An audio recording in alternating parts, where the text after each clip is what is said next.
Halo para Kanisian, bertemu kembali dalam pembelajaran geografi. Pada pertemuan kali ini kita masih akan membahas tentang berbagai gejala geosfer. Kalau pada pertemuan-pertemuan yang sebelumnya saya menerangkan tentang berbagai siklus hidrologi dan beserta komponen-komponennya, pada pertemuan kali ini saya akan banyak membahas tentang daerah aliran sungai. Sebelum menuju ke daerah aliran sungai, perairan-perairan yang ada di bumi ini digolongkan atau diklasifikasikan menjadi dua wilayah kajian. Yang pertama adalah perairan darat, lalu yang kedua adalah perairan laut. Nah, untuk daerah aliran sungai sendiri ini masuk ke dalam perairan darat.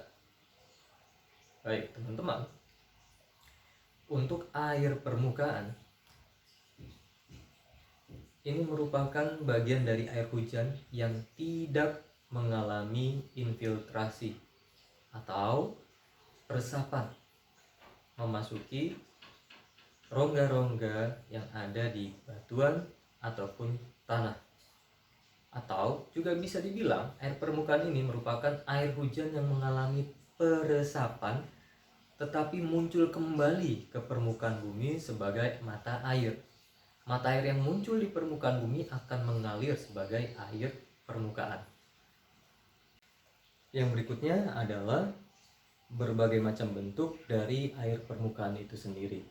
Nah, pada sesi ini yang hanya saya bahas adalah daerah aliran sungai atau yang disingkat dengan DAS. DAS diartikan sebagai sebuah wilayah yang dikelilingi dan dibatasi oleh topografi ataupun kontur berupa punggung bukit ataupun punggung pegunungan. Oke, kalian bisa lihat di sini. Lalu yang berikutnya, bisa juga kita artikan DAS ini sebagai sebuah wilayah daerah tangkapan air hujan yang dibatasi oleh punggung-punggung bukit atau punggung pegunungan tersebut. Lalu muncul pertanyaan, apa bedanya antara daerah aliran sungai dengan aliran sungai?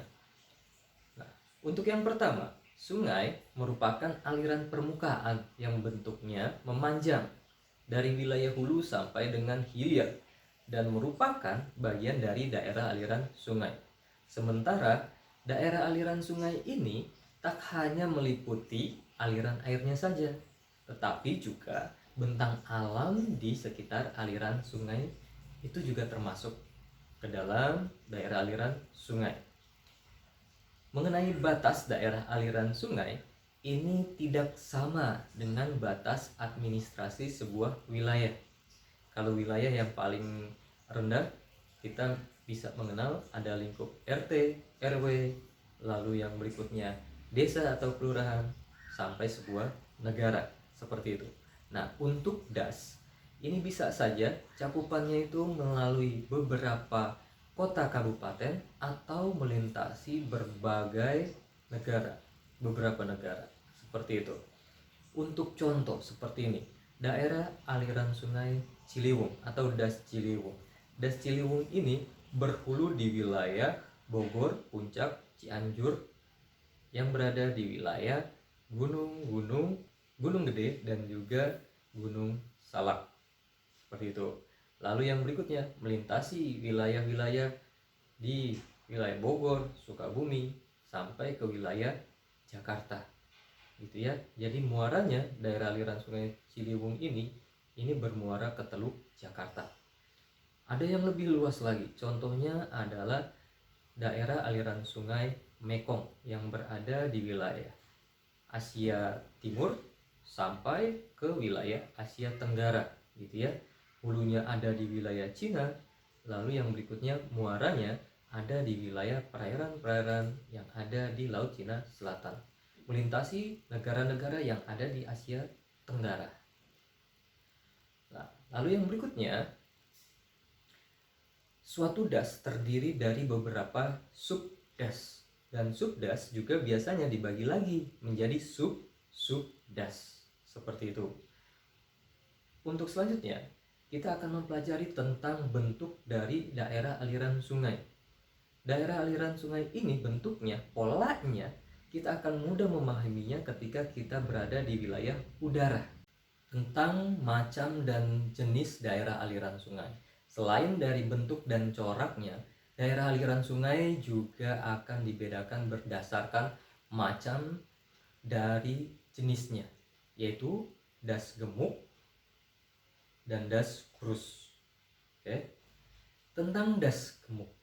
Das gemuk ini merupakan kawasan daerah aliran sungai yang memiliki daya tampung air hujan yang besar. Umumnya kawasan ini mengalami luapan air yang besar, terutama saat terjadi hujan lebat pada titik penampungan awal. Sementara das krus merupakan kawasan daerah aliran sungai dengan daya tampung air hujan yang kecil. Luapan air ketika terjadi hujan lebat pada titik penampungan awal tidak terlalu besar. Yang berikutnya tentang pola aliran daerah aliran sungai.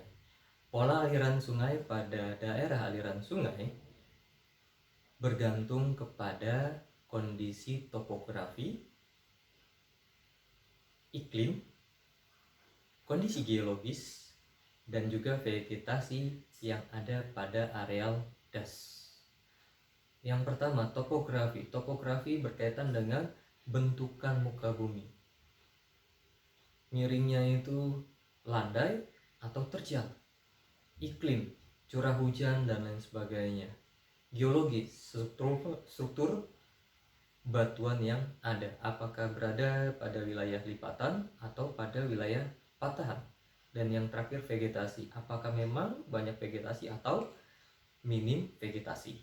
Berdasarkan faktor-faktor yang mempengaruhi tadi, maka pola aliran daerah aliran sungai dibagi menjadi beberapa pola. Yang pertama adalah pola trelis.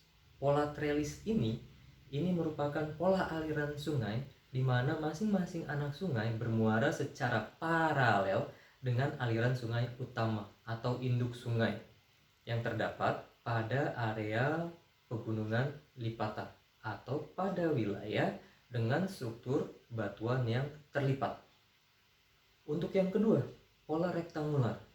Pola rektangular ini terbentuk di wilayah dengan struktur batuan yang patah, gitu ya. Maka ketika dilihat dari udara, masing-masing anak sungai terlihat berpotongan secara tegak lurus pada induk sungainya. Yang ketiga, pola dendritik.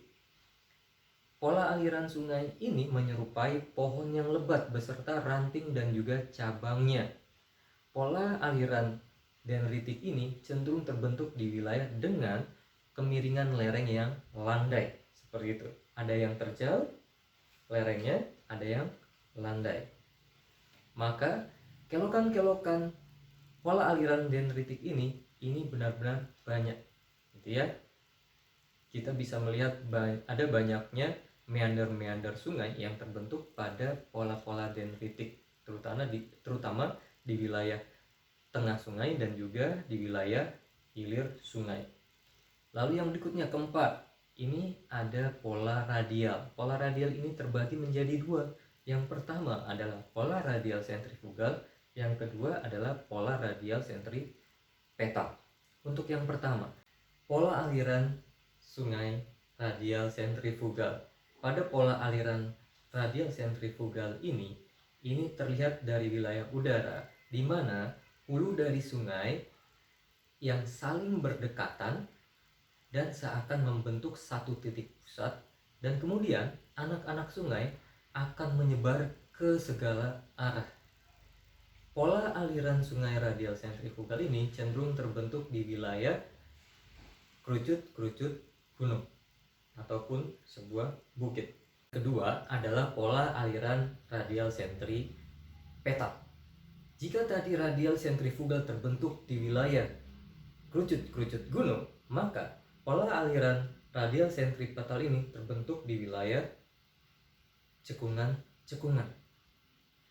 Maka ketika aliran sungai ini kita lihat dari udara, maka kita akan melihat pola aliran air di mana dari hulu-hulu yang berada di banyak titik akan menuju ke satu titik. Itu untuk pola radial sentripetal. Lalu yang terakhir adalah pola anular. Pola anular ini merupakan pola perkembangan aliran air radial sentrifugal dan biasa terbentuk di wilayah bukit-bukit kapur atau bukit kars. Oke, baik, Kanisian. Untuk pertemuan kita pada video kali ini cukup sampai di sini. Untuk materi-materi selanjutnya silakan kalian tunggu saja. Ya.